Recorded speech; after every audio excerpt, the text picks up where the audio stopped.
Day 4 of solving your manifestation frustrations. One of the most common things that was answered in my video about what makes you frustrated when manifesting was the 3D. Now, what do people mean by that? It means out here, what you're seeing out here, because what we're doing with manifesting is using our fourth dimension, the 4D, our mind.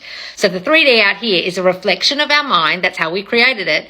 But it takes a while for this to catch up sometimes to what you're imagining in your mind, which is what you're manifesting. And the 3D can sometimes be frustrating because it's a reflection of your old dominant thinking, because you caused this out here. You've got to wait for it to change, okay? Even though it's done up here, out here it might look different. Out here it might look shitty. Out here might be triggering you.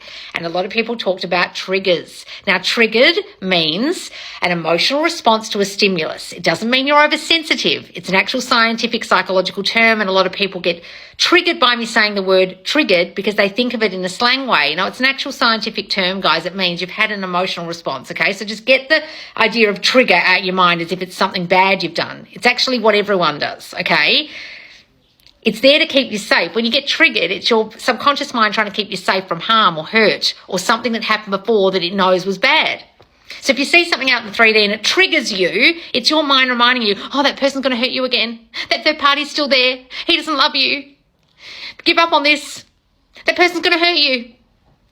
That's the trigger. It's trying to protect you. So look at your triggers as trying to protect you if you possibly can. Thank your mind. Thank you, mind, for triggering me. I know you're only trying to protect me, but I really don't need this shit right now.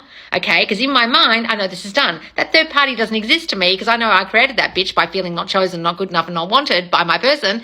And she doesn't exist. And in my mind, we're together. So I'm not triggered by this crap. Or you sit there and look at it. Oh, look at this crap. Well, I created it, didn't I? So I'm changing it. You either be unbothered by the 3D or you go back in your mind and try and ignore it. Either accept it or ignore it. All right? They're the two ways to deal with it. Sometimes ignoring it when there's a third party right in front of your face is very, very difficult. So sometimes acceptance, look at this shit show before me that I created. Doesn't bother me one whit. Is a lot easier, okay? Because you know you're changing it in your mind. The more you can understand that you're changing it and therefore this shouldn't bother you, the better you'll feel and the less triggered you'll be, okay? Follow on for day 5 of frustration with manifestation.